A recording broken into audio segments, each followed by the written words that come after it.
कटक भुवनेश्वर रे घंटाए कालबैशाखी वर्षा orange warning जारी। कटक भुवनेश्वर पर जारी करा जायछि ऑरेंज वार्निंग। राज्यर विभिन्न स्थान रे कालबैशाखी सक्रिय होई रहिछि। प्रबल वर्षा संभावना रहिछि। घंटा प्रति 30 रु 40 किलोमीटर बेगरे पवन भी बही पारे। कालबैशाखी रो प्रभाव प्रबल होई पारे। ए नै सतर्क सूचना जारी करिछि भुवनेश्वर स्थित आंचलिक पाणीपाग केन्द्र।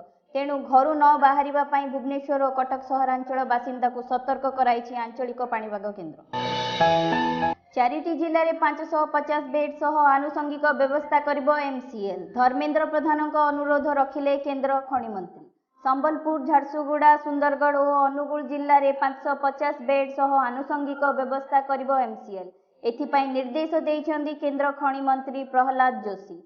ए नै खनि मंत्री को गत 7 तारिख रे चिट्ठी लिखि अनुरोध करथिले केन्द्र मंत्री धर्मेंद्र प्रधान। तेबे केन्द्र मंत्री अनुरोध पर झारसुगुड़ा लखनपुर हॉस्पिटल 20टी आईसीयू समेत 120 बेड व्यवस्था करा जायछि। ओडिशा रे कोविड परिचालना रे ए जाय एमसीएल 140 कोटी टंका खर्च करि सारलानि। कोविड टेस्ट पाई मोबाइल भ्यान लॉन्च कला गंजाम प्रशासन। कोरोना परीक्षा केन्द्र गुड़िकरे भीड़ को एड़ाइबा पाई गंजाम प्रशासन द्वारा ब्रह्मपुर एवं आखपाख अंचल रे कोविड टेस्ट पाई एक मोबाइल भ्यान लॉन्च करा जायछि। एही सुविधा जिलार अन्य अंचल रे किछि दिन परे उपलब्ध हेबो। एहा द्वारा परीक्षा संख्या वृद्धि पाइबो बोली गंजाम कलेक्टर विजय अमृता कुलांगे सूचना देइछन्ती। सूचना अनुसार एही भ्यान मेडिकल कर्मचारी द्वारा परिचालित। परीक्षा पाई समस्त जंत्रपाति एथिरे मौजूद रहिबो। यह गाँ गाँ बुली कोविड टेस्ट सेवा जोगाइबारे सक्षम हेबो। कोविड युद्ध रे विजयी हेले 103 वर्षीय वृद्ध।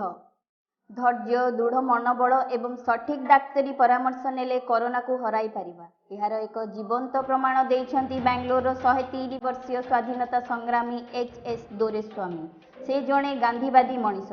5 दिन पूर्व तांको पाखरे कोविड लक्षण देखिबाकू मिलिथिला।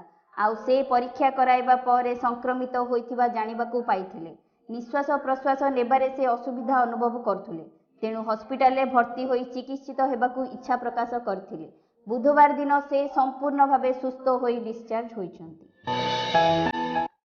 मधुपुरगढ़ ग्राम पंचायत पीईओ नाम रे आसीथिबा मिथ्या लांच अभियोग को खंडन। जाजपुर जिलार धर्मशाला ब्लॉक अंतर्गत मधुपुरगढ़ ग्राम पंचायत पीईओ नाम रे आसीथिबा मिथ्या लांच अभियोग को एक सांबादिक सम्मिलन रे खंडन करा जायछि।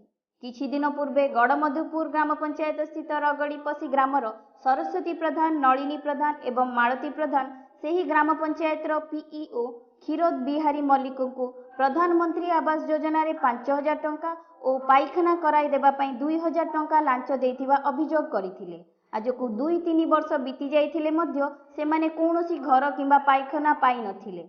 उक्त विषय रे संपृक्त पीईओ और सरपंच सांबादिक सम्मेलन रे एहा स्पष्ट करिसंती। वर्कटर पई आमे गलु ताकर जियो टैग करिया पई सेतबेले से जो घर हम घर देखे पारलेनी। जो घर देखले भी सेटा ताकर निज घर गोटे बड़ बिल्डिंग जाफल कि आमे से अभियोग भी विचित हेले। तेणु आमे तांको देई पारलुनी।